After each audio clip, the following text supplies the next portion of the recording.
side, you look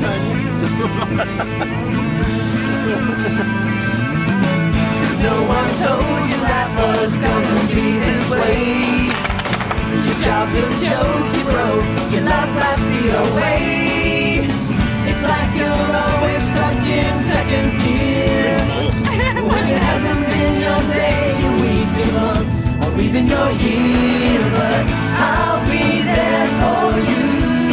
When the rain starts to fall, I'll be there for you.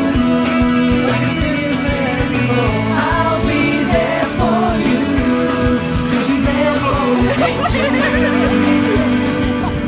So Friends was the biggest hit show of the 90s and everybody was watching it, and basically it followed the story of 6 people who just wanted to have good, happy lives. It was like a massive show. Everybody watched it, and when it was the last episode, everyone had little friends parties and invited mates around and cried because it was the last one. And Really? it's true. I Wow. had one. No Crying. way. You had one. You had one of these parties, did you? And it follows this story. Well, I'm trying to think. 6 main characters. We had Rachel Green, who worked for Ralph Lauren.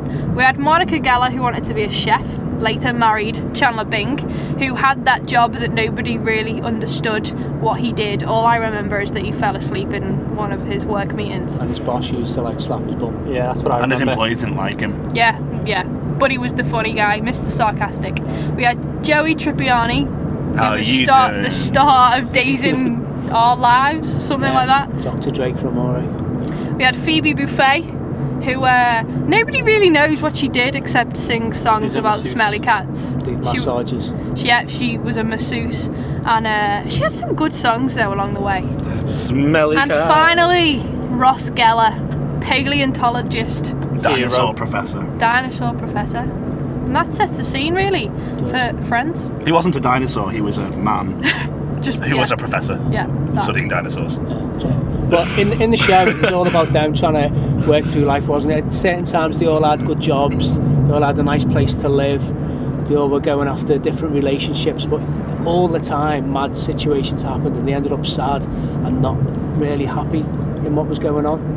So, at the end of it, life was pretty tough for them all. Yeah. What about you guys? Have you ever had sort of hopes and dreams for the future and they've been dashed? I remember I wanted to go off to university to do music, and ended up doing biochemistry Whoop whoop. in the space of a day. So In the space of a in day? the space of a day, Music to biochemistry. in one, yeah. Would you like to expand on that situation, Robert? So it's a long it's a long story. That happened in a day. So I didn't like my music teacher, so I didn't do music A level, and then because I didn't do music A level, I couldn't get into. I applied to go to uni to do music, and straight A's, A stars, wasn't going to happen.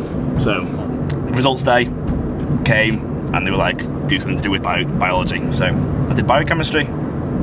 Things change quickly. Mm. What about you, Paul? Yeah, so I did biochemistry as well. But I initially Biochemistry friends. Biochemistry friends. But I initially wanted to do medicine, and just didn't quite work out how it was all meant to. Ended up doing biochemistry, and then as I was doing that course, everything transpired against me ever doing medicine. Yeah. When I was in year 10, they gave us this lesson, and with the whole year was together, and it was trying to think about options in our futures and all that kind of stuff, and we had to write down our dream job.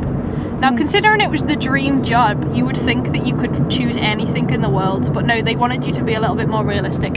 So I wrote down either I wanted to be Nala from The Lion King in the West End, Understandable. or in Panto.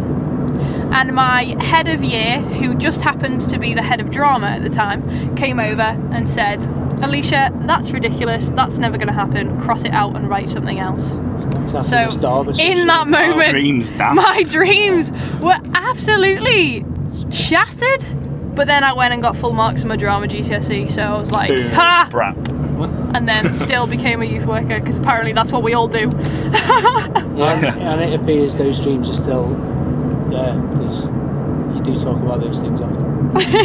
Yeah, one day. When I was a youngster, I desperately wanted to be a cartoonist. I wanted to work for the Beano or the Dandy, which were comics, which actually in those days was like 8p, whereas now they're about £25. But I remember entering a competition when I was about 10 or 11 to like design a character for a new cartoon strip, and like I thought it was amazing and sent it off and thought, right, this is it. They're going to see it. It was called, well, it was for a Vimto advert. Mr. Vimto? No, it was like a boy and his dog. It's like a bulldog. Anyway, I was like, well, once the Beano see this, they will write back to say that I've won the competition, and also, even though I'm only 11, would I like to work full time for them? But I didn't. Did you win the competition? I didn't win the competition Oh, either, so I was dashed. I still like drawing.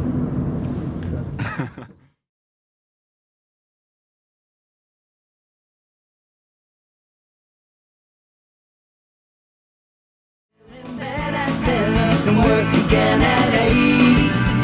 You burned your breakfast so far, things are going great.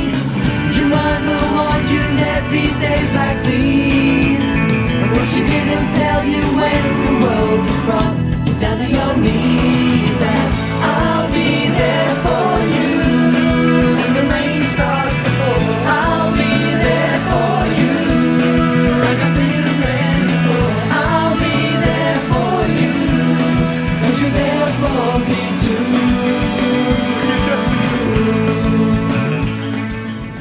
One of the things we see in friends and in life is that often things don't go as we want them to. Things don't seem to be fair. We see people who are really good suffering in loads of different ways, and we see what we think are bad people doing really well, and we find ourselves going after things that maybe don't satisfy us. We try and get loads of money or the best job or the best possessions or just enjoying ourselves, and then we're going after the next things that never satisfies us. And we all go through tough times like that. Not you guys, anyone had a tough time that's eventually worked out to be actually okay? One of the things that I really struggled with when I was growing up was deciding what it was that I wanted to do when I left school. And anyone that knows me knows that it was just a roller coaster trying to decide what it is that I wanted to do. And I think when I started off when I was little, I had this dream that one day I'd be a teacher. Then I got bored of that idea, so then I decided I wanted to be an actress, which is probably where the whole panto West End thing came in. Then I decided that I wanted to be a policewoman, and then my pastor put me off that because he's an ex-copper. And then decided I wanted to be a lawyer because I liked the idea of arguing in court, and my mum thought I'd be really good at that. As opposed to arguing out of court. As opposed, opposed to arguing outside of court. And I just kept changing my mind, and I couldn't stick with what it was that I wanted to do. And I think God knew, or God knows, that patience is something that I struggle with, and being able to stick with something. And so when everyone in my school was applying to go to uni, something within me was stopping me doing that, and so I didn't. And I waited and waited and waited and waited and had all these ideas, but nothing seemed to fit with what it was that I was meant to do when I left school. And it wasn't until the August before the September that I was starting that I found out that actually God wanted me to seek after youth work. But it's something that I learned a lot through, something that I wouldn't change, but I know that God's taught me patience through it. I think for me, like I said, having made a really quick decision to do biochemistry in uni, I very, very, very quickly figured it was something that I didn't particularly want to do, and it was just a rush decision. £9,000 in debt in the first year. Then I was kind of like, do I quit and have a think about what I want to do for the rest of my life? And I was kind of, my family and my friends kind of put me off and said, well, you might as well just carry on and get it under your belt, and then see what God wants you to do afterwards. And so I stuck with it, and I guess over those 3 years, even though I wasn't particularly fond of the subject, it gave me a huge appreciation for the creation around me, and for people, and for how everything's made and how God's made everything. But also it gave me quite a while to think about where God was actually taking me, which apparently as well is into youth work and into working for churches, as we all do if we're Christians. Not really, we're only joking.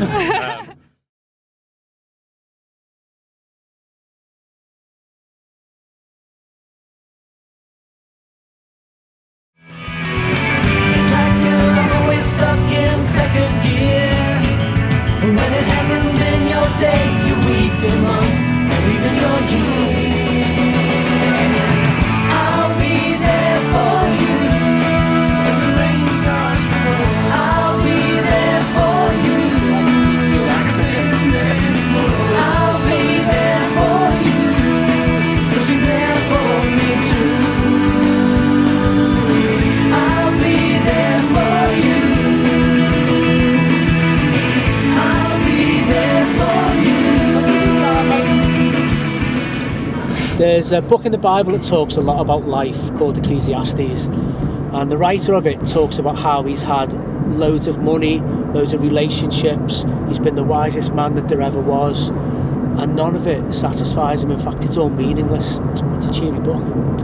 But right at the end of it, he concludes that they're not meaningless if we enjoy them in a relationship with God, the one who gave us all of these gifts. One of my favourite quotes about life is by a guy called Mark Twain. And he says, the two most important days in your life are the day that you're born and the day that you find out why. So in Ephesians it starts talking about how we've been created and we're part of Jesus' handiwork, and in being that we've been created to do good works, and God's prepared these good works in advance. So I'm just wondering what kind of like good works we've been made to do. What kind of things is it that God's created us for? I think for us, because we live in a society which is so obsessed with ourselves and obsessed with how we can be happy and obsessed with how we can be successful, I think we lose a lot of our joy through that. Whereas actually, the way God teaches us to live is to live for Him and to do good for Him and to benefit the people around us, to love the people around us, to help the people around us. And so I think actually instead of pursuing happiness for ourselves, by doing things for other people, happiness comes naturally.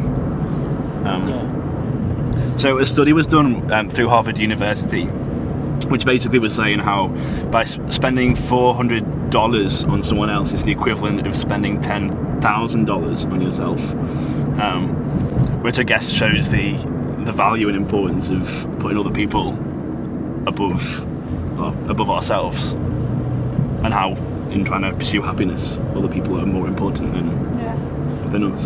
It's what we were created for, wasn't it? To give, not receive. That's what Jesus said, wasn't it?